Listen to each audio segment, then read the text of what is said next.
আমার গুনার খবর কেউ জানে না। আপনি আমার গুনার খবর জানেন। আপনি যদি আমার গুনার কারণে আমার জাহান্নামী বানায়া দেন, মাওলা গো আপনার তো কোনো লাভ নাই। আমার গুনার কারণে আমার জাহান্নামী বানায়া দিও না। ও মাওলা, তুমি আমার জীবনের সব গুনাহ মাফ করিয়া দাও। এইভাবে যদি শেষ রাতে উঠিয়া আল্লাহর কাছে রোনাজারি করতে পারি, কান্নাকাটি করতে পারি, তাহলে আশা করা যায় আমার মাওলা আমারে মাফ করিয়া দিবি। কারণ সারাটা শরীর ফেরেশতাদেরকে দিয়া বানাইয়া চেহারাটা বানাইবার সময় আমি আল্লাহ আমার ফেরেশতাদেরকে বলছি আর বানাইও না। আমি মাওলা আমার বান্দার চেহারাটা কুদরতের হাত দিয়া বানায়া দিব। খলাকতু বিয়াদাইয়া, আমি আল্লাহর কুদরতি হাত দিয়া বানাবো। ও আমার বান্দা, তোর দুইটা চোখ আমি মাওলা বানাইছি। ও বান্দা, তুই আমার কুরআন পড়ার জন্য রে। বান্দা, তোর জবান আমি আল্লাহ বানাইছি। বান্দা, এই জবান দিয়ে আমি মাওলার জিকির করবি, আমি মাওলার কুরআন পড়বি। ও আমার আদরের বান্দা, আমি মাওলা তোর কান দুইটা বানাইছি রে। আমি মাওলার গুণকীর্তন শোনার জন্য। ও বান্দা,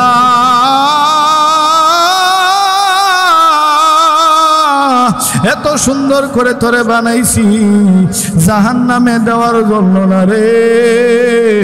আমি মাওলা তোরে এত সুন্দর করে বানাইছি জান্নাত দেওয়ার জন্য রে। বান্দা, দরকার রিয়া মানুষ আল্লাহ বানাইয়া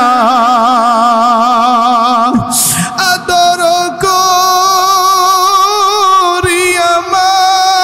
মানুষ আল্লাহ বানাইয়া কেমনে দিবা জাহান্নামে ফেলিয়া, কেমনে দিবা জাহান্নামে ফেলিয়া। শত যত আল্লাহ ওলি হইল কান্দিয়া, যত আল্লাহ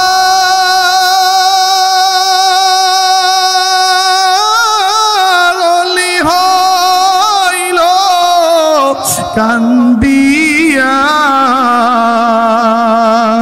গুনাহগার হইল গুনাহ করিয়া, গুনাহগার হইল গুনাহ করিয়া। মাবুদ গো তুমি মাফ করিয়া দাও। মাবুদ গো তুমি যদি আমারে মাফ করিয়া দাও, তোমার কোনো লস নাই। ও মাবুদ গো তুমি আমারে মাফ করিয়া দাও। মাবুদ গো আমার জীবনে যত গুনাহ আছে, আমার গুনার খবর আমার ভাই জানে না, আমার সন্তানেরা জানে না, আমার বিবি জানে না, আমার আত্মীয় স্বজনেরা জানে না। ও আসমানের মালিক, তুমি আমার গুনার খবর জানো। ও মাওলা, আমার গুনাহ যদি তুমি মাফ না করো, আর ওই গুনাহ লইয়া যদি মালাকুল মউতের হাতে ধরা খাইয়া যায়, আমার জীবনে আর কোনো উপায় থাকবে না। মাবুদ ওই গুনাহ লইয়া যদি আমি কবরে যাই, আমার উপায় থাকবে না। মাবুদ গো তুমি আমারে মাফ করিয়া দাও। বাজান সাহাবায়ে কেরাম সারা জীবন কানছে, নবী রাসূলগণ সারা জীবন কানছে, ওলিয়া উলিয়াগণ সারা জীবন কানছে। কান্না করতে করতে করতে করতে এত পরিমাণের কান্না করছে। আমার মাওলা, আমার বান্দা, আমার মাওলা আল্লাহর বান্দা। এই জন্য আমার মাওলা বলেন, ও বনি আদম, তোমারে দুনিয়াতে কয়েকদিনের জন্য পাঠাইছি।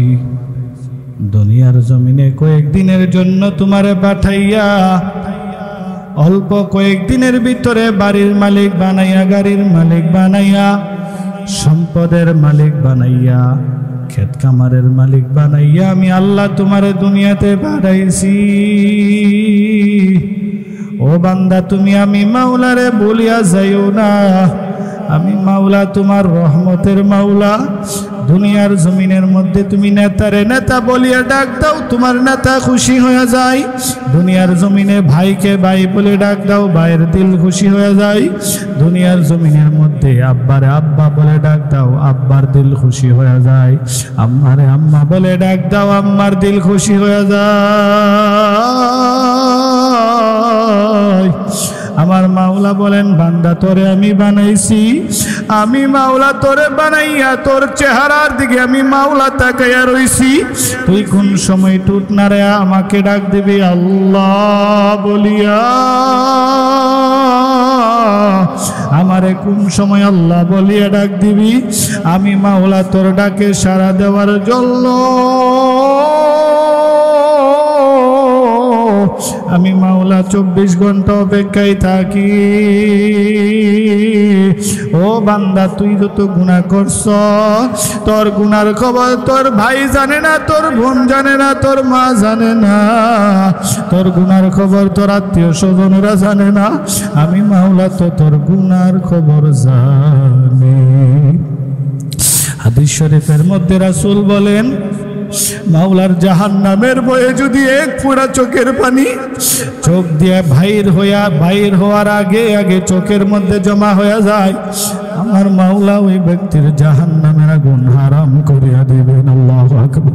আমার নবী বলেন, মান বাকা মিন খাশিয়াতিল্লাহি হারামাল্লাহু তিলকাল আইনি আলান নার। আমার মাওলার ভয়ে যদি কেউ জাহান্নামের ভয়ে, আমার মাওলার জাহান্নামের ভয়ে যদি কেউ একবার চোখের পানি ফালাইতে পারে, আমার মাওলা ওই ব্যক্তির জন্য জাহান্নামের আগুন হারাম করে দিবেন। আল্লাহু আকবার। এই জন্য নবীর সাহাবীরা রাস্তা দিয়ে যখন হাঁটতেন, রাস্তা দিয়ে হাঁটতেন, আর আবু বকর সিদ্দিক রাস্তার খেরকুটা উঠাইয়া বলতেন, রে রাস্তার খেরকুটা, আজকে আমি আবু বকর যদি মানুষ না হইয়া রাস্তার খেরকুটা হইতে পারতাম, আমার মাওলার দরবারের মধ্যে আমার জবাব দেওয়া লাগতো না। আজকে আমি মানুষ হইছি, আমার মাওলার দরবারে তো আমার জবাব দেওয়া লাগবে। হযরত উমর রাদিয়াল্লাহু তাআলা আনহু ঈদের দিন রাজঘরের মধ্যে ঢুকিয়া দরওয়াজা বন্ধ করিয়া হযরত উমর রাদিয়াল্লাহু তাআলা আনহু জিহ্বা টানতেছেন।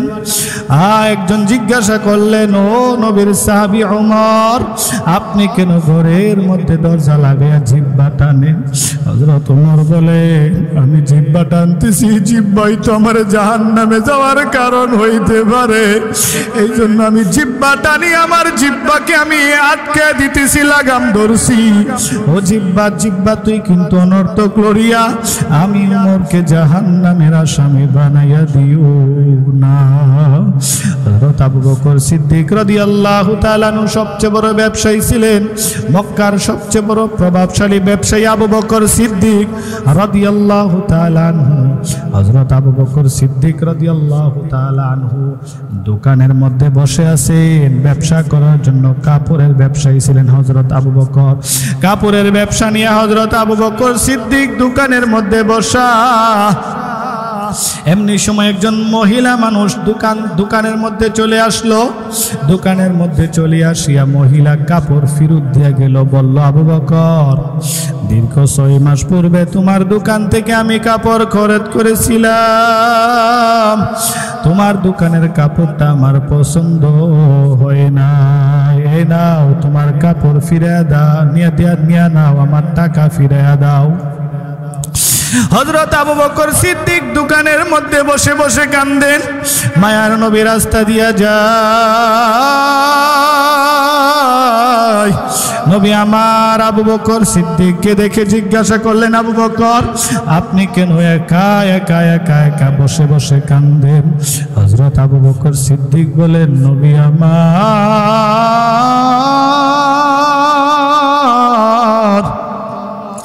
দীর্ঘ 6 মাস পূর্বে একজন মহিলা আমার দোকানের মধ্যে কাপড় খরচ করে আমার দোকান থেকে কাপড় নিয়েছিল। ওই মহিলা দীর্ঘ 6 মাস পরে আবার আমার দোকানে আসিয়া ওই মহিলা কাপড় আমার কাছে ফেরত দিয়া যায়। আমি বললাম, আম্মা জান, কাপড়টা আপনি কেন ফেরত দিয়া দিলেন? মহিলা বলে, আবু বকর, তোমার দোকানের কাপড় আমার পছন্দ হয় না। এই নাও আবু বকর, তোমার কাপড় ফিরাইয়া নাও, আমার টাকা আমারে ফিরাইয়া দাও। হযরত আবু বকর বললেন, আম্মা আমি কাপড় ফিরিয়ে নিব, সমস্যা নাই, কিন্তু বলেন না আমার কাপড়ের কি সমস্যা? মহিলা বলেন, আবু বকর তোমার কাপড়ের সমস্যা নাই, আমার কাপড়টাই পছন্দ হয় নাই। নবী বলেন, আবু বকর তুমি কাপড় কি করছো? আবু বকর বলেন, নবী আমার আমি কাপড়টা মুস্কি হাসি দিয়া রাখছি। নবী বলেন, আবু বকর ভালো কাজ করেছো, কান্না করতেছো কেন? আবু বকর বলো না। হযরত আবু বকর বলেন, নবী আমার আল্লাহ কোরআনের আয়াত নাজিল করেছেন, ইন্নাল্লাহ আশতারা মিনাল মুমিনিনা আনফুসাহুম ওয়া আমওয়ালাহুম বিআন্না লাহুমুল জান্নাহ। ও নবী, আল্লাহ কোরআনে বলেছেন আল্লাহ মুমিনের জান মাল খরিদ করেছেন, বিনিময়ে জান্নাত দান করেছেন। ও নবী, আমি কান্না করে যাব কাল হাশরের ময়দানের মধ্যে মহিলার মতন আমার মালিক যদি বলেন, আবু বকর এই নাও তোমার জান্নাত, তোমার নামাজ আমার পছন্দ হয় নাই, তোমার জিকির আমার পছন্দ হয় নাই, তোমার হজ আমার পছন্দ হয় নাই, তোমার আমল আমার পছন্দ হয় নাই, এই নাও তোমার আমল তুমি নিয়ে যাও, আমার জান্নাতটা আমারে ফিরাইয়া দাও। ও নবী, হাশরের ময়দানের মধ্যে যদি মহিলার মতন আমার মাওলা আমার থেকে জান্নাত ছিনিয়ে নেওয়া দে, আমার কি উপায়? আমার কি উপায়? আমার কি উপায়? সাহাবায়ে কেরাম এগুলো চিন্তা করতেন আর ভাবতেন, একা একা রাস্তা দিয়ে হাঁটতেন আর ভাবতেন, হায়রে হাশরের ময়দানের মধ্যে যদি আমার মাওলা আমারে ধরিয়া ফালান, আমার কি উপায় হবে? এই জন্য আপনি আমার জিন্দেগির মধ্যে সিদ্ধান্ত নিতে হবে। আপনি আমার হায়াতের জিন্দেগি খুব সংক্ষিপ্ত জিন্দেগি। ও মুসলমান, এই ছোট্ট হায়াতের জিন্দেগির মধ্যে যদি সিদ্ধান্ত নিতে আমি ভুলে যাই, হাশরের ময়দানে গিয়ে দেখবো কবরের আযাব সত্য, জাহান্নামের আগুন সত্য, মিজানের পাল্লা সত্য, ফুলসিরাতের ফুল সত্য, আল্লাহর আদালত সত্য, জান্নাত জাহান্নাম সত্য। তখন আমি হাজারো আফসোস করব, তখন তো আর কোনো কাজ হবে না। ওই কবরের মধ্যে যাইয়া বলবো, রব্বানা, হে আমাদের রব, আবসরনা ওয়া সামি'না ফারজি'না না'মাল সালিহান ইন্না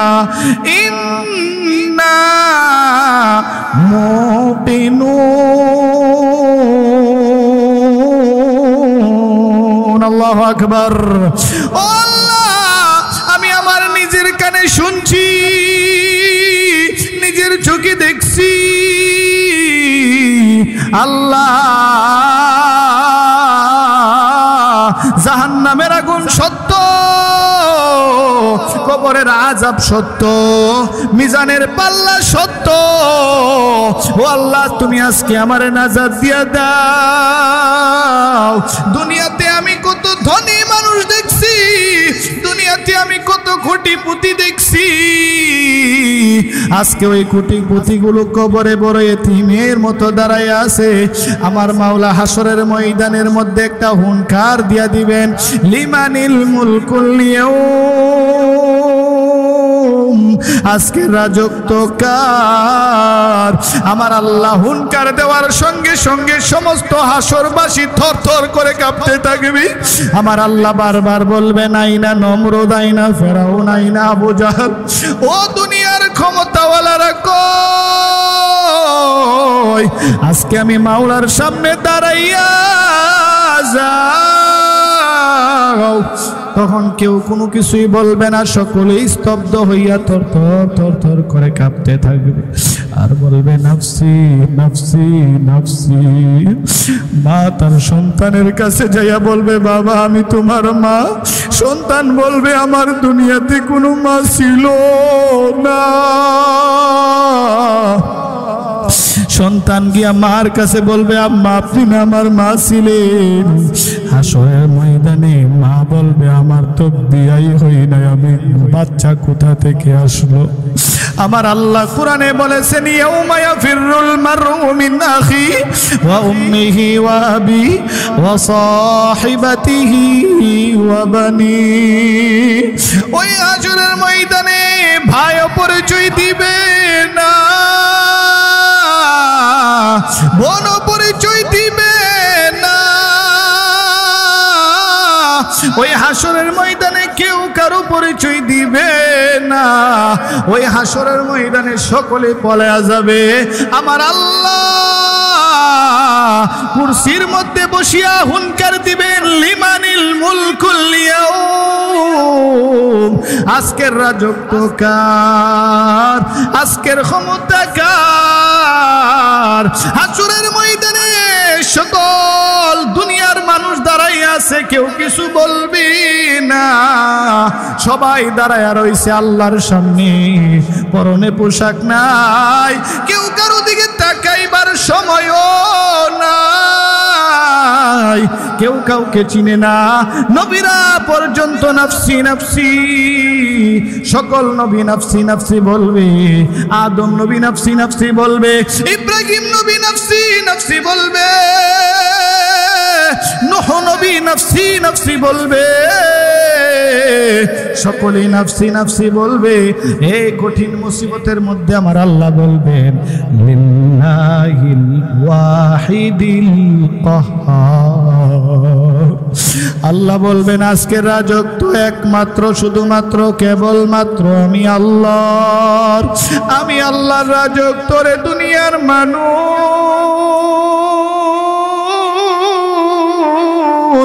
দুনিয়াতে ক্ষমতা পাইয়া কত জুলুম করেছ, দুনিয়াতে ক্ষমতা পাইয়া কত দাপট করে দেখাইছ, দুনিয়াতে ক্ষমতা পাইয়া কত ক্ষমতা দেখাইছ। আজকে আমি আল্লাহর রাজত্ব, আমি আল্লাহ ছাড়া কেউ নাই। হাসরের ময়দানে সকলে নাফসি নাফসি করবে। আল্লাহ তাআলার জাহান্নাম ৭০,০০০ রহমতের ফেরেশতা দিয়া শিকল লাগাইয়া ওই ফেরেশতারা জাহান্নামকে ধরে রাখতে পারবে না। জাহান্নাম পাগল পারা হয়ে যাবে। মাওলা লক্ষ লক্ষ বছর হয়েছে আমাকে সৃষ্টি করেছো, একবারের জন্য আমি পেট ভরে কিছু খাইতে পারি নাই, আজকে আমাকে ছাড়িয়ে দাও। আমি ওই জাহান্নামী গুলাকে এক লুকমা দিয়া খাইয়া ফেলি। ওই হাজরের ময়দানের ভয়ঙ্কর অবস্থা দেখিয়া সমস্ত নবীরা নাফসি নাফসি করবে, জিবরাইল নাফসি নাফসি করবে, মিকাইল নাফসি নাফসি করবে, সমস্ত ফেরেশতারা নাফসি নাফসি করবে। কেউ কারোর পরিচয় দিবে না, দিবে না, দিবে না। ওই সময় আমার আপনার নবী পাগলের মতো হয়ে যাবে। একবার মিজানের পাল্লার সামনে দাঁড়াইয়া যাবে, একবার ফুলসিরাতের পীরদের কাছে দাঁড়াইয়া যাবে, একবার হাসরের ময়দানে আমার মাওলার কুদরতি কদমে সেজদায় পড়ে যাবে, একবার মাকামে মাহমুদের সেজদার মধ্যে পড়িয়া যাবে। আল্লাহ আমার উম্মতকে জাহান্নাম থেকে ফিরাও, ফিরাও। আমার উম্মত যেন জাহান্নামে না যায়। নবী আমার পাগল পারা হয়ে যাবেন হাসরের ময়দানে। পাকিস্তানের তারিক জামিল দামাত বারাকাতুহুম কিতাবের মধ্যে লিখছেন, হাসরের ময়দানে নবী একটা রুমাল নিয়ে দাঁড়াবেন, একটা রুমাল, সাদা রঙের একটা রুমাল নিয়ে দাঁড়াবেন, একটা কাপড়ের খণ্ড নিয়ে নবী হাসরের ময়দানে দাঁড়ায়া যাবেন। ওই কাপড়ের খণ্ডটা এমন পরিষ্কার সাদা কাপড়ের মধ্যে মাটি বরানো থাকবে। মাটিযুক্ত কাপড় নিয়ে নবী আমার আল্লাহর সামনে দাঁড়ায়া যাবেন। আল্লাহর সামনে দাঁড়ায়া বলবে, মাওলা, ও মাওলা, আমি মাটিযুক্ত কাপড় নিয়ে দাঁড়াইছি আপনার সামনে। হাসরের ময়দানের সমস্ত মানুষ বলতে থাকবে, মুহাম্মদ সাল্লাল্লাহু আলাইহি ওয়াসাল্লামের হাতের মধ্যে মাটিযুক্ত কাপড় কেন? জবাব দিবে, মুহাম্মদ নবী উম্মতের জন্য এত পাগল, উম্মতের জন্য রওজার মধ্যে শুয়া কানতে কানতে কানতে কানতে কানতে কানতে রওজা শরীফের চোখের পানির মাটি নবীর জামার মধ্যে পড়েছে। আর নবী ওই জামা মাওলার সামনে দাঁড়া করাইছে, আল্লাহ আমার উম্মতরে এই কাদা মাটিওয়ালা জামার বিনিময়ে মাফ করিয়া দাও। সুবহানাল্লাহ। আম্মা জান আয়েশা রাদিয়াল্লাহু তাআলা আনহা, নবীজির ছোট্টতম স্ত্রী, আল্লাহ নবীর আদরের কলিজার স্ত্রী আম্মা জান আয়েশা রাদিয়াল্লাহু তাআলা আনহা, আল্লাহ নবীর সবচেয়ে কম বয়সী স্ত্রী আম্মা জান আয়েশা রাদিয়াল্লাহু তাআলা আনহা, নবীজি সাল্লাল্লাহু আলাইহি ওয়াসাল্লামের হুজরা মুবারকের মধ্যে, আম্মা জান আয়েশার হুজরা মুবারকের মধ্যে আল্লাহর হাবিব শুয়ে রয়েছেন। ঠিক ওই মুহূর্তে আম্মা জান আয়েশা রাদিয়াল্লাহু তাআলা আনহা আল্লাহ নবী সাল্লাল্লাহু আলাইহি ওয়াসাল্লামের মাথা এবং চেহারা মুবারকের মধ্যে যখন তেল লাগাইতে গেছেন, মাথা মুবারকের মধ্যে যখন তেল জান আয়েশা রাদিয়াল্লাহু তাআলা আনহা তাকায় দেখলেন আল্লাহ নবী যে হুজরা মুবারকের মধ্যে শোয়া অবস্থায় আছেন, আল্লাহ নবীর চেহারার আলোতে আম্মা জান আয়েশার ঘর আলোকিত হয়ে গিয়েছে। সুবহানাল্লাহ। আম্মা জান আয়েশা বলেন, ও মদিনার মহিলারা, মদিনার মহিলারা গো, ইউসুফ নবীকে দেখিয়া মিশরের মহিলারা হাত কাটছে, মালটার পরিবর্তে হাত কাটছে। আমার নবীর সুন্দর চেহারা যদি মিশরের মহিলারা দেখতো, মিশরের মহিলারা হাত পরিবর্তে কলিজা কেটে দিত, বলতে পারতো না। সুবহানাল্লাহ। আম্মা জান আয়েশা রাদিয়াল্লাহু তাআলা আনহা আমার নবীর শরীরের ঘাম মুবারকগুলো জমা করে রাখতেন, শিশির মধ্যে জমা করে রাখতেন। মা আয়েশা রাদিয়াল্লাহু তাআলা আনহা কোনো মজমা যখন সাহাবায়ে কেরামের বসতো, আম্মা জান আয়েশা রাদিয়াল্লাহু তাআলা আনহা ওই মজমার মধ্যে নবীর ঘাম ঝরানো শিশির মধ্যে যে ঘাম মুবারক আছে, ওই শিশির মুখ খুলে দিতেন, পুরা মজমা মেশকে আম্বরের ঘ্রাণে মুখরিত হয়ে যাইত। সুবহানাল্লাহ। আম্মা জান আয়েশা রাদিয়াল্লাহু তাআলা আনহা তিনি তাকায় দেখলেন আল্লাহর হাবিব সাল্লাল্লাহু আলাইহি ওয়াসাল্লামের চেহারা মুবারকের মধ্যে গর্তের মতন হয়ে রয়েছে। আল্লাহ নবীর এত সুন্দর চেহারা, পূর্ণিমার চাঁদের চেয়ে সুন্দর নবীর এত সুন্দর চেহারার মধ্যে এরকম গর্তের মতন হয়ে রয়েছে। ঘটনাটা কি? আম্মা জান আয়েশা রাদিয়াল্লাহু তাআলা আনহা তিনি প্রশ্ন করতেছেন, সওয়াল করতেছেন নবীকে, ইয়া রাসূলুল্লাহ, ইয়া হাবিবাল্লাহ, ওগো আল্লাহর নবী, আপনার এত সুন্দর চেহারার মধ্যে, এত সুন্দর চেহারা মুবারকের মধ্যে এমন গর্তের মতন আঘাতের দাগ দেখা যায়, এগুলো কিসের দাগ? ইয়া রাসূলুল্লাহ, এত সুন্দর চেহারা মুবারকের মধ্যে গর্তের মতন হয়ে রয়েছে, এগুলো কি? আল্লাহর নবী জোর জোর করে কান্না শুরু করছেন। আম্মা জান আয়েশা রাদিয়াল্লাহু তাআলা আনহা বলতেছেন, ইয়া রাসূলুল্লাহ, আমি কি আপনাকে কষ্ট দিয়ে দিলাম? ইয়া রাসূলুল্লাহ, আমি কি আপনাকে ব্যথিত করলাম? নবী বলেন, আয়েশা, এমন একটা কথা স্মরণ করায় দিলা যেই কথা স্মরণ হইলেই আমার চোখ দিয়ে পানি চলে আসে। সুবহানাল্লাহ। আয়েশা, আমি এমন একটা সময় পার করছি, মক্কা আমার বাড়ি, আমার বাপ দাদার বাড়ি, চতুর্দিক দিয়ে দুশ্মন, আমার গোষ্ঠীর মানুষ আমার দুশ্মন, আমার ঘরের মানুষ আমার দুশ্মন, আমার ঘরের মানুষ আবু জাহেল আমার দুশ্মন। যারা মক্কা শরীফ গেছেন দেখছেন নবীর ঘর আর আবু জাহেলের ঘর বেশি তফাৎ না, কাছাকাছি ঘর। নবীর ঘর আবু জাহেলের ঘর কাছাকাছি ঘর। নবী বলেন আমার ঘরের নিকটের মানুষ আমার দুশমন, আমার ভাইয়েরা আমার দুশমন, আমার চাচারা আমার দুশমন, আমার আত্মীয় স্বজনেরা দুশমন, আমার গোষ্ঠীর লোকেরা আমার দুশমন। আমি যখন আমার মাওলার হুকুমে তাওহীদের দাওয়াত শুরু করলাম, কালিমার দাওয়াত দেওয়া শুরু করছি, আমার গোষ্ঠীর লোকদেরকে এক জায়গার মধ্যে জমা করে বলছি ইয়া কওমি ইবুদুল্লাহ মা লাকুম মিন ইলাহিন গায়রু। হে আমার বংশের লোকেরা শুনিয়া নাও, তোমরা গায়রুল্লাহর পূজা করো, মাছের পূজা করো, গাছের পূজা করো, আসমানের পূজা করো, চন্দ্রের পূজা করো, সূর্যের পূজা করো, এগুলো সব গায়রুল্লাহ। একমাত্র শুধুমাত্র একমাত্র কেবলমাত্র আমার আল্লাহ হইলেন সবচেয়ে বড় স্রষ্টা, আর এগুলো সবগুলো হইল বাতিল। ও আয়েশা, কালিমার দাওয়াত আমি আমার গোষ্ঠীর লোকদেরকে যখন দিছি, আমি আমার দেশের মধ্যে যখন কালিমার দাওয়াত দিছি রে আয়েশা, মক্কার মানুষগুলো আমাকে বৃষ্টির মতন পাথর নিক্ষেপ করলো। আমি আবার আমার পালক ছেলে যায়েদ রাদিয়াল্লাহু তাআলা আনহুকে লইয়া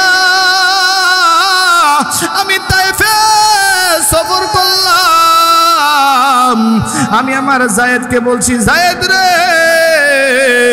আমার গ্রামের মানুষ আমাকে না চিনলেও তায়েফের মানুষ সম্ভাবনা আছে আমাকে চিনা, চলো না তায়েফের জমিনের মধ্যে কালিমার দাওয়াত পৌঁছাইয়া দি। যেই নবীর শরীরের মধ্যে মশা মাছি বসা হারাম, সেই নবীর শরীর থেকে রক্ত মুবারক ঝরাইছেন শুধুমাত্র একমাত্র কেবলমাত্র আল্লাহর জমিনে আল্লাহর কোরআনের রাজ কায়েম হয়ে যাক। সুবহানাল্লাহ। তায়েফের জমিনের মধ্যে নবী আমার কালিমার দাওয়াত নিয়ে যখন গেলেন, যায়েদ রাদিয়াল্লাহু তাআলার সঙ্গে নবী আমার তায়েফের বড় বড় লিডারদেরকে কালিমার দাওয়াত দিলেন। তায়েফের জমিনের ওই লিডারগুলো আমার নবীকে পাথর মারার জন্য যুবক বাড়া করছে, আর যুবকরা আমার নবীর শরীরের মধ্যে পাথর নিক্ষেপ করতেছে আর বলতেছে মক্কার পাগলটা বুঝি তায়েফে চলে আসছে, নাউজুবিল্লাহ। আমার নবীকে পাথর নিক্ষেপ করতেছে, পাথর নিক্ষেপ করতেছে। যায়েদ রাদিয়াল্লাহু তাআলা একবার সামনে দাঁড়ায়, আবার পিছনে দাঁড়ায়, আবার ডানে যায়, আবার বামে যায়। ও তায়েফের মানুষ, পাথর মারিও না, আমার নবীর শরীর মুবারকের মধ্যে পাথর মারিও না। তায়েফের জমিনের মধ্যে এমন ভাবে পাথরের আঘাত,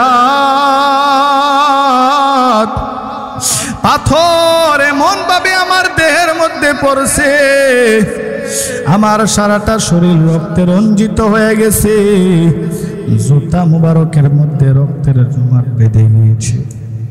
হযরত যায়েদ রাদিয়াল্লাহু তাআলা আনহু বলেন, আমি তাকে দেখলাম রহমতের নবী আমার শরীরের রক্ত মুবারক আঘাতের জায়গাগুলো এইভাবে ডলতেছেন। আমি বললাম, নবী আমার, যে শরীর থেকে রক্ত মুবারক বাহির হইয়া যায়, ওই শরীর মুবারকে কি ঢললে আবার রক্তগুলো ভিতরে ঢুকবে? নবী বলেন, না না, ও যায়েদ,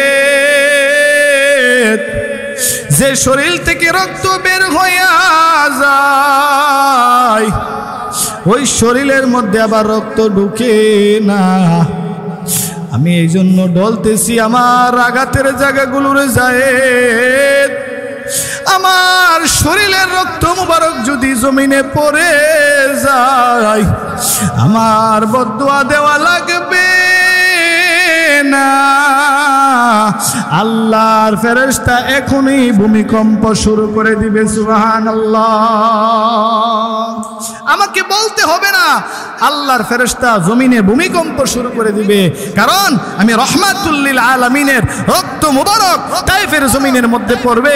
আল্লাহ বরদাস্ত করবেন না, তায়েফের জমিনকে তিনি লন্ডভন্ড করে দিবেন। জিবরাইল আলাইহিস সালাতু ওয়াস সালাম মুহূর্তের মধ্যে হাজির হইয়া বলেন, ইয়া রাসূলুল্লাহ, ইয়া হাবিবাল্লাহ, আপনি আল্লাহর এত বড় পয়গম্বর, আল্লাহর পরে আপনার সম্মান, আপনার মর্যাদা, হুজুর আপনি বলুন এই তায়েফবাসীর উপর এখনই আমি আযাবের স্টিম রুলার চালায়া দেই।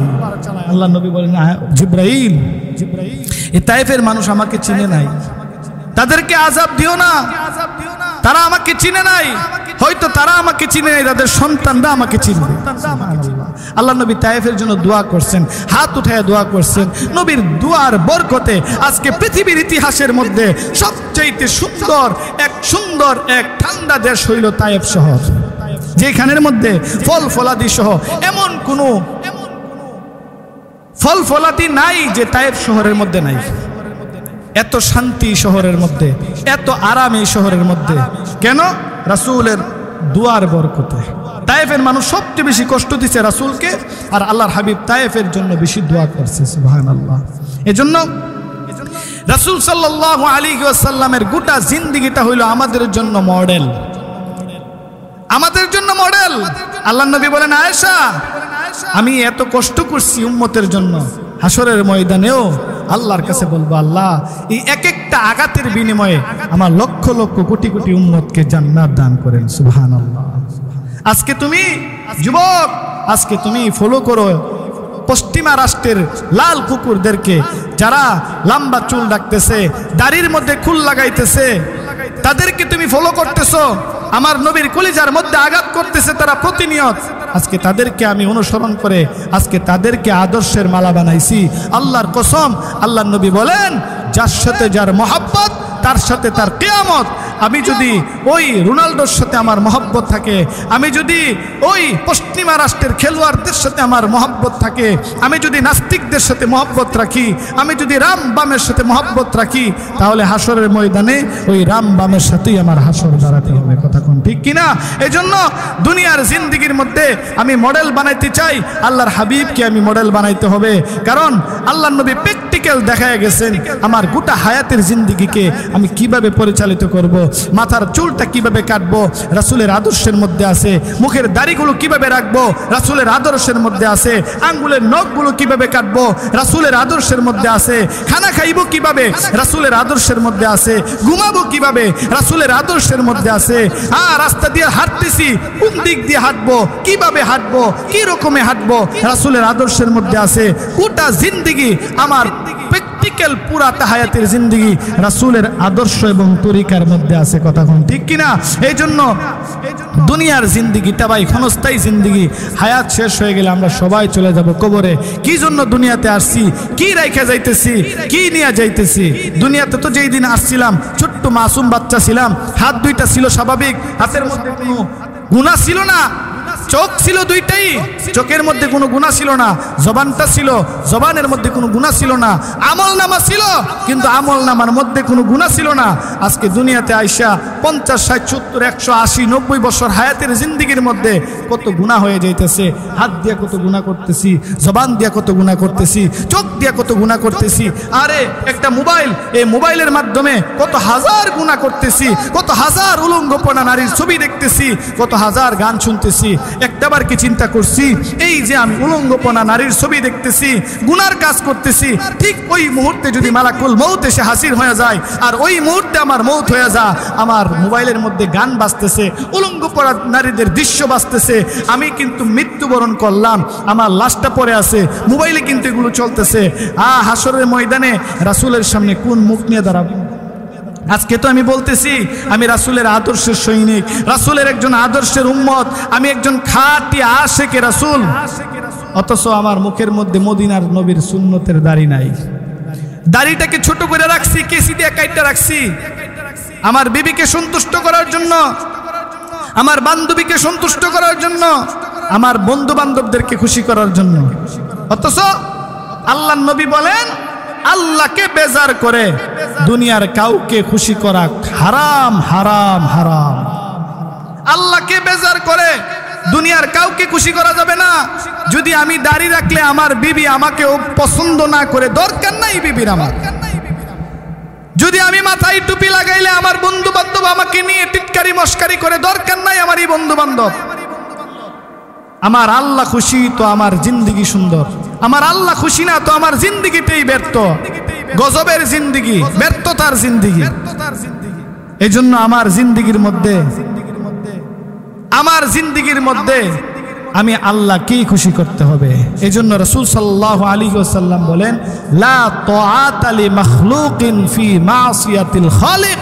আল্লাহ নবী বলেন, আল্লাহকে অসন্তুষ্ট করে দুনিয়ার কাউকে খুশি করা হারাম, হারাম, হারাম। আল্লাহকে অসন্তুষ্ট করা যাবে না, আল্লাহকেই সন্তুষ্ট করতে হবে। সাহাবায়ে কেরাম রিদওয়ানুল্লাহি আলাইহিম আজমাইন আল্লাহকেই সন্তুষ্ট করছিলেন, রাসূলকেই সন্তুষ্ট করছিলেন। এই জন্য তাদের সম্ভব হয়েছে ঘরের মধ্যে নতুন বিবি রাইখা, নতুন মাত্র বিয়া হয়েছে এমন বিবি ঘরের মধ্যে রাইখা সাহাবায়ে কেরাম যুদ্ধের ময়দানে শহীদ হয়ে গেছে। এটা কিভাবে সম্ভব? আপনি আমি তো আশিকে রাসূল দাবি করি, আপনি আমার পক্ষে কি সম্ভব? নতুন বিয়ে করছি, ঘরের মধ্যে বাসর ঘরে ঢুকবো, ঠিক ওই মুহূর্তে যুদ্ধের এলান আসছে, আর ওই মুহূর্তেই যুদ্ধের ময়দানে চলে যাওয়া। কত কঠিন ঈমান হইলে, কত মজবুত ঈমান হইলে, কত শক্ত ঈমান হইলে এগুলো সম্ভব। হযরতে হানজালা রাদিয়াল্লাহু তাআলা আনহু, নবীর সাহাবী, জলিলুল কদর সাহাবী হযরত হানজালা রাদিয়াল্লাহু তাআলা আনহু, তিনি আমাদের মতনই মানুষ ছিলেন, কিন্তু রাসূলের প্রেমে এত পাগল ছিলেন, রাসূলের ভালোবাসায় এত পাগল ছিলেন যে রাসূল ডাক দিছেন যুদ্ধের ময়দানে।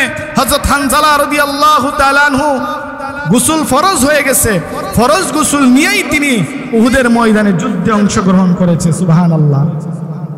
আজও যান মদিনাতে, উহুদ পাহাড়ের পাশে শুহাদে উহুদ, যারা উহুদের ময়দানে সৌভাগ্যবান, শুহাদে উহুদ যারা উহুদের ময়দানে শহীদ হয়েছেন, তাদের মাকবারা ওইখানে আছে। আপনি যখন দাঁড়াবেন তখন আপনার দিলটা অন্যরকম হয়ে যাবে, আপনার মধ্যে ওই ফিল কাজ করবে, হাইরে ১৫০০ বছর আগের ওই মানুষগুলোই তো এখানে ঘুমায়া রয়েছে, যারা রাসূলের ডাকে সাড়া দিয়ে নিজের শরীরের তরতাজা রক্ত ইসলামের জন্য ঢেলে দিয়েছিল। সুবহানাল্লাহ। নবীর চাচা সাইয়্যিদুশ শুহাদা হযরত আমির হামজা রাদিয়াল্লাহু তাআলা আনহু, যিনাকে বলা হয় সাইয়্যিদুশ শুহাদা, সমস্ত শহীদদের সর্দার আমির হামজা রাদিয়াল্লাহু তাআলা আনহু, তিনার দেহটাকে চূর্ণ বিচূর্ণ করে দিছে ইসলামের জন্য, নিজের দেহকে ওয়াকফ করে দিছেন। আল্লাহ উনার সম্মানকে এমন বাড়ায় দিছেন, আজকে পৃথিবীর বিখ্যাত মানুষ অভাব নাই, হাজার হাজার মানুষ নাম রাখে আমির হামজা, আজকে হাজার হাজার মানুষের নাম রাখে হানজালা রাদিয়াল্লাহু তাআলা আনহু। তিনাদের নামে আজকে মানুষের নাম রাখে কেন?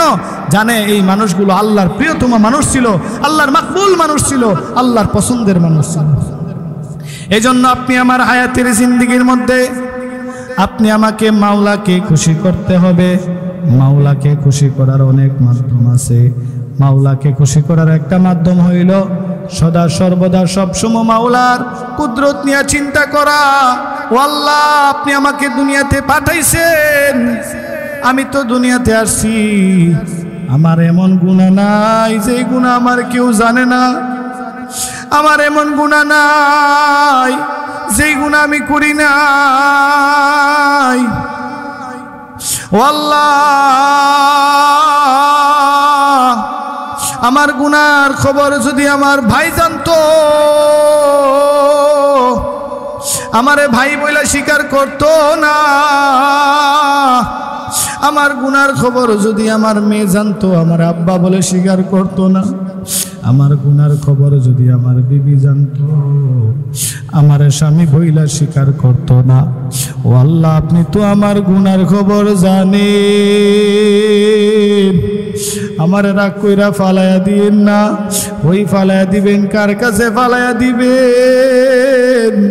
আমি যে আপনার বান্দা, ফালায়া দিল আপনার দরওয়াজায় পড়িয়া থাকবো। ও মাওলা, আমি দুনিয়ার জমিনের মধ্যে আসিয়া কত গুনাহ করছি, আমার গুনার খবর কেউ জানে না। আপনি আমার গুনার খবর জানেন,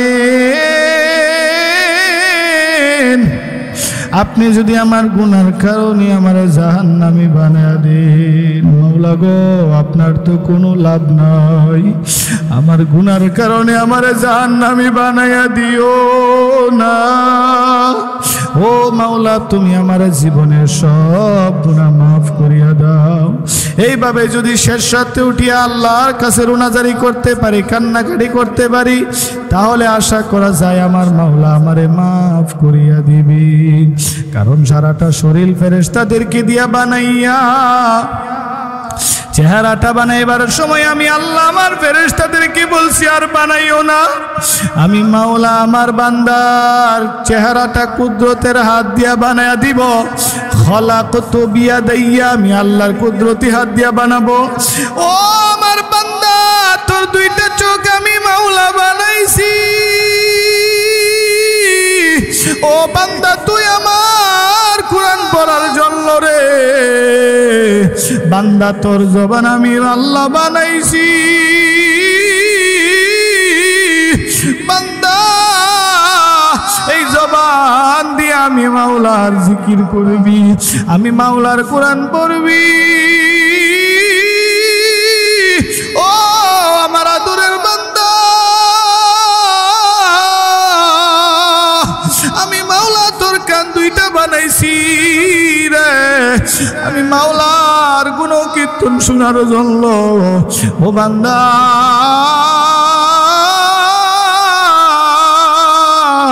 এত সুন্দর করে তোরে বানাইছি জাহান্নামে দেওয়ার জন্য না রে, আমি মাওলা তোরে এত সুন্দর করে বানাইছি জান্নাত দেওয়ার জন্য রে। বান্দা দরকার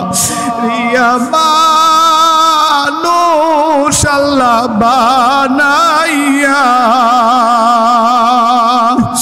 আদর করিয়া, মানুষ আল্লাহ বানাইয়া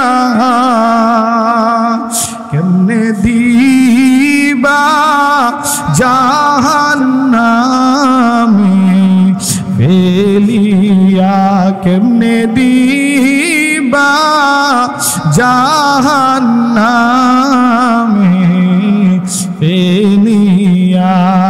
শত যত আল্লাহ ওলি হইল কান্দিয়া, যত আল্লাহ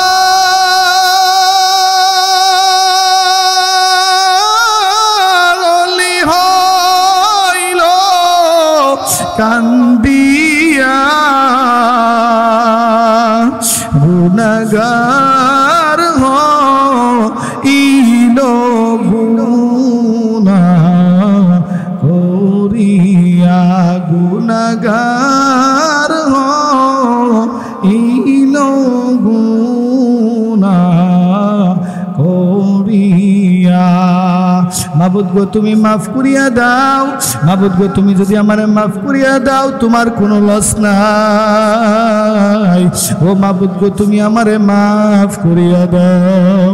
মাবুদ গো আমার জীবনে যত গুনাহ আছে, আমার গুনার খবর আমার ভাই জানে না, আমার সন্তানেরা জানে না, আমার বিবি জানে না, আমার আত্মীয় স্বজনেরা জানে না। ও আসমানের মালিক তুমি আমার গুনার খবর জানো। ও মাওলা আমার গুনাহ যদি তুমি মাফ না করো, আর ওই গুনাহ লইয়া যদি মালাকুল মউতের হাতে ধরা খাইয়া যায়, আমার জীবনে আর কোনো উপায় থাকবে না। মাবুদ ওই গুনাহ লইয়া যদি আমি কবরে যাই, আমার উপায় থাকবে না।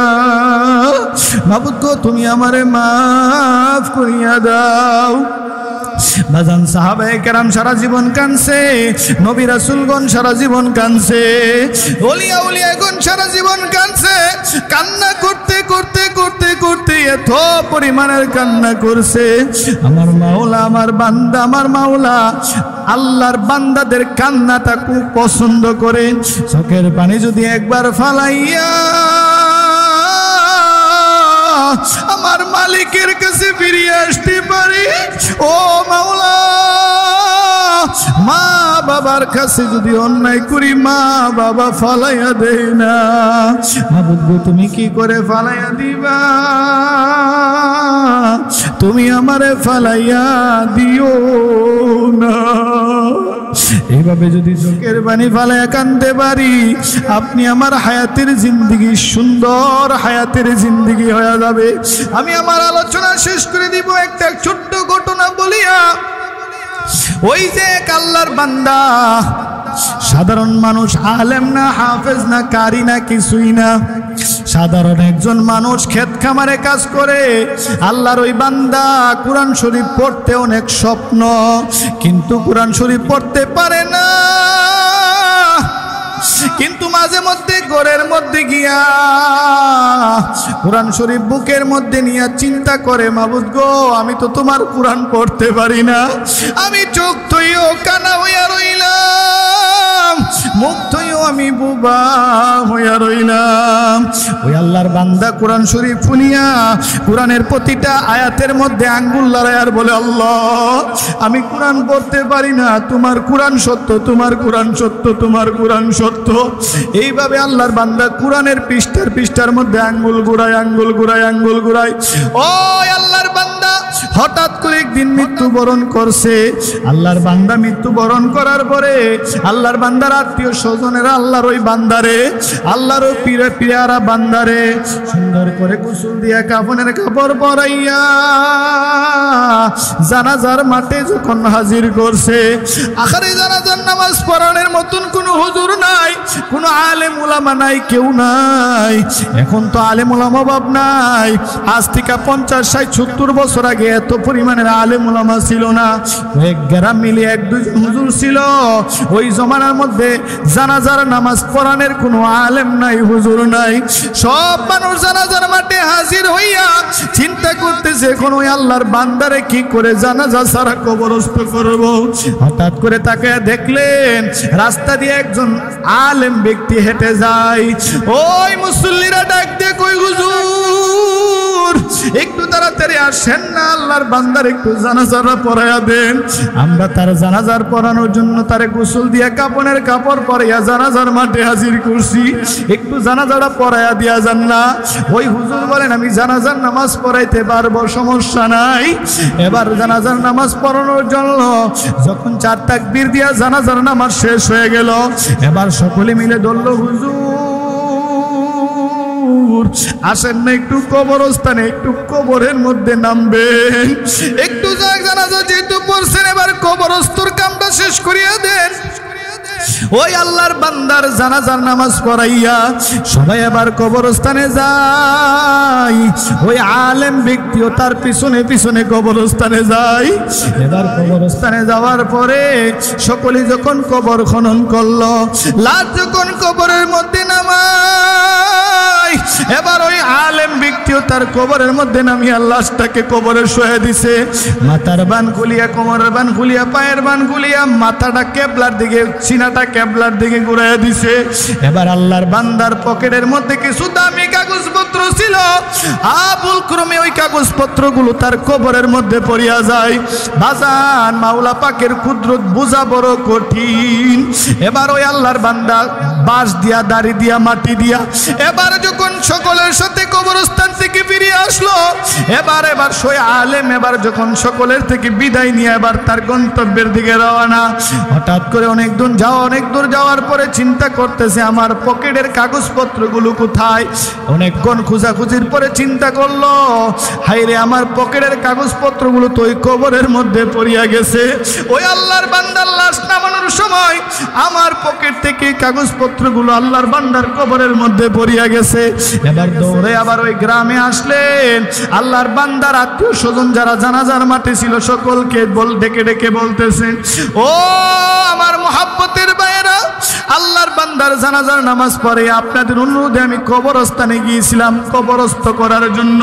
দাফন কাজ সম্পূর্ণ হওয়ার সময় আমার পকেট থেকে কিছু জরুরি কাগজপত্র আপনাদের আত্মীয় ওই ভাইয়ের কবরের মধ্যে পড়িয়া গেছে। আপনারা যদি বলেন আমি কবর থেকে ওইগুলো উঠাইতে চাই, সকলে বললেন আমরা তো মাসআলা জানি না। আপনি যদি মাসআলা জানেন সমস্যা নাই, আপনি কবর থেকে উঠাইতে পারেন যদি ইসলামী শরীয়তের মধ্যে জায়েজ থাকে। ওই আলেম বলেন সমস্যা নাই, কবর থেকে জরুরি কাগজপত্র উঠানো জায়েজ আছে, কোনো সমস্যা নাই। এবার সবাইকে নিয়ে ওই রাত্রিবেলা আল্লাহর বান্দার কবরস্থানের মধ্যে গেল। কবরস্থানের মধ্যে যাইয়া আল্লাহর বান্দার কবর যখন মাটি খনন করা শুরু করছে, আল্লাহু আকবার বোঝা বড় কঠিন, মাওলার কুদরত বোঝা বড় কঠিন। কবর করতে করতে করতে করতে এক পর্যায়ে তাকায় দেখলেন কবরটা আলোকিত হয়ে রয়েছে। আল্লাহু আকবার, আরো জোরে বলে আল্লাহু আকবার। কবর আলোকিত হয়ে আছে আর সুন্দর ফুলের ঘেরান, এত সুন্দর ঘেরান আর কোনদিন তারা কোনো জায়গায় পাই নাই। তাকায় দেখলেন ওই আলেম তার কাগজপত্রগুলো কবরের কিনারের মধ্যে পড়া। ওই আলেম এবার কাগজপত্রগুলো উঠাইলেন, কাগজপত্রগুলো উঠাইয়া এবার সুন্দর করে সকলকে বলতেছে তাড়াতাড়ি কবরের মধ্যে মাটি দিয়া দাও, এই ওলির কবর খোলা রাখিও না, ওই ওলির কবরের মধ্যে তাড়াতাড়ি মাটি দিয়া দাও। সকলে এবার মাটি দিয়া ওলির কবর থেকে সকলে এবার চলে আসতেছেন। ওই আলেম বলতেছেন ভাই এই আল্লাহর বান্দা কি আমল করতো, এত সুন্দর জান্নাতের নাজ নিয়ামতের মধ্যে সুন্দর নুরানি চেহারা কবরে। আমি জানতে চাই এই ব্যক্তি কি আলেম ছিল? বলে না, এই ব্যক্তি কোনো আলেম ছিল না। বলে এই ব্যক্তি কি কোনো হাজী সাহেব ছিল? বলে না, এই ব্যক্তি কোনো হাজী সাহেব ছিল না। তাহলে তার কবরের মধ্যে তো সুন্দর জান্নাতের বাগান কি করে হইল? আত্মীয় স্বজনেরা বলে আমরা জানি না, তবে তারে দেখছি সে 5 ওয়াক্ত নামাজ পড়তো, কোরআনের বড় মহব্বতের মানুষ ছিল, আল্লাহর কোরআনের জন্য মাঝে মধ্যে মোনাজাতে উঠাইয়া কান্না করত। এবার ওই আলেম বলে আমার মন বলে নিশ্চয়ই তার গোপন কোনো আমল আছে, না হয় কবরে এত সুন্দর বেহেশতের বাগান হইতে পারে না। ওই আলেম এবার তার বাড়ির মধ্যে যাইয়া তার বিবিকে ডাক দিয়ে বলেন ও আম্মা জান, আপনার স্বামী কি আমল করত? ওই বিবি বলেন আমার স্বামী এমন কোনো আমল আমি তো দেখি নাই। আপনার স্বামী কি আলেম ছিল?